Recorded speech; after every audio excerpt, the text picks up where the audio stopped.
Carrying on from part 3, we looked at what a terrorist act was and what preparing for or inciting others into a terrorist act is, which includes the collecting or making of documents likely to facilitate terrorist acts.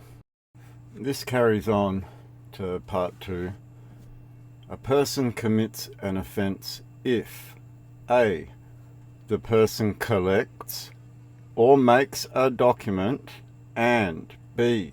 the document is connected with preparation for the engagement of a person in or assistance in a terrorist act, and C. the person mentioned in paragraph A is reckless as to the existence of the connection described in paragraph B. Penalty: imprisonment for 10 years. 3. A person commits an offence under subsection 1 or 2 even if A. a terrorist act does not occur, or B. the document is not connected with preparation for the engagement of a person in or assistance in a specific terrorist act, or C. the document is connected with preparation for the engagement of a person in or assistance in more than one terrorist act. This again to me is double-sided, putting the scales of justice on both sides and having the inability to have justice, because a person commits an offence if a document is not connected with. That does not make sense. Okay, C would make sense. The document is connected with preparation for the engagement of. B does not make sense. The document is not connected. A terrorist act does not occur, or the document is not connected with the preparation of that act. That in itself is the same as before, the state protecting itself. Continuing on, 1016. Other acts done in preparation for or planning terrorist acts. 1. A person commits an offence if the person does any act in preparation for or planning a terrorist act. Penalty: imprisonment for life. I don't think that's fair, but a penalty should be imposed. 2. A person commits an offence under subsection 1 even if A. a terrorist act does not occur, or B. the person's act is not done in preparation for or planning a specific terrorist act, or C. the person's act is done in preparation for or planning more than one terrorist act. 3. Subsection 15.4 extended geographical jurisdiction, category D, applies to an offence against subsection 1. 12. Section 1021 of the Criminal Code defines terrorist organisation as follows. A terrorist organisation means A. an organisation that is directly or indirectly engaged in preparing, planning, assisting in, or fostering the doing of a terrorist act. Or B. an organisation that is specified by the regulations for the purpose of this paragraph, see subsections 2, 3, and 4. The United Kingdom of Australia has not been specified in the regulations as a terrorist organisation. It's a very key point early on in this document. It's a clarification under some serious legislation that the United Kingdom of Australia cannot be a terrorist organisation. It's a literal impossibility for the kingdom that is occupied to be the terrorist. It is the occupier that terrorizes. So it is a literal impossibility for any of the above to apply.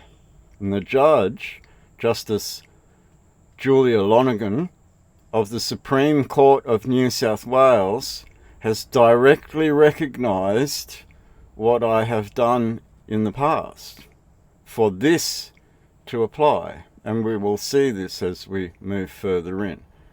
What we can also see is that the Australian government installed all of these acts because it knew that you would eventually rise up against it. And there are rules on the table when it comes to international armed conflict. We are seeing a lot of that in NATO, Russia, Ukraine at the moment. So this is not some small gesture that's been written here in this document. This is very specific in what is being said. The United Kingdom of Australia, UKOA, has not been specified in the regulations as a terrorist organisation, and as you will find out as we go on, it is literally an impossibility for that claim to be made. So we can see by the initial introduction to this court matter that applications were refused. Now, refused is a very strong word. It doesn't mean denied. If they were denied, they might have had a right to try. Refused tends to denote that they had no right to try in the first place. And we can see that it has not been specified in the regulations. And now this is where we get to a key point of a line of authority. The regulations are in what line of authority? 13. Sections 24 and 27 of the Act deal with the making of an interim order. Relevantly, those sections provide 24. Pre-trial procedures. 4. A preliminary hearing into the application is to be conducted by the Supreme Court within 28 days after the application is filed in the Supreme Court, or within such further time as the Supreme Court may allow. So they've given a 28-day period from the time of an application to follow all the rules that are set out in that application, or it will be denied. The court can extend that time frame, but at the court's will. 5. If following the preliminary hearing, it is satisfied that the matters alleged in the supporting documentation would, if proved, justify the making of an extended supervision order, the Supreme Court must make orders: A. Appointing I.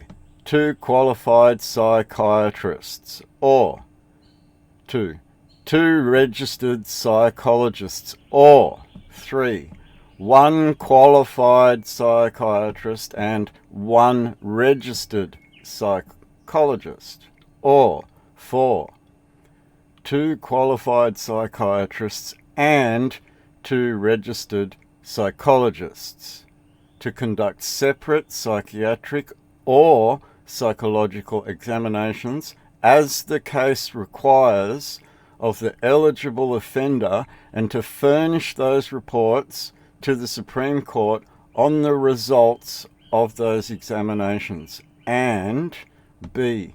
Directing the eligible offender to attend those examinations. The offender must be present before these people. These people cannot do this from documentation. They must be present before, and again we come back to this: what is psychiatry? Is it a court factual forensic avenue of evidence, or is it hearsay? We come to a question: what is the mind? Is one without mind if one has cognitive process? What is cognitive? What is cognition? There's a lot of questions that come into what is mindful. So There is a lot of grey area in here that we will venture into as we go forward. This seems to be a rabbit hole that allows the state, as we've seen, they've set to defend themselves several times within their own legislation. There are a lot of grey areas in what they believe is evidence or proof of things which they may themselves be ignorant of.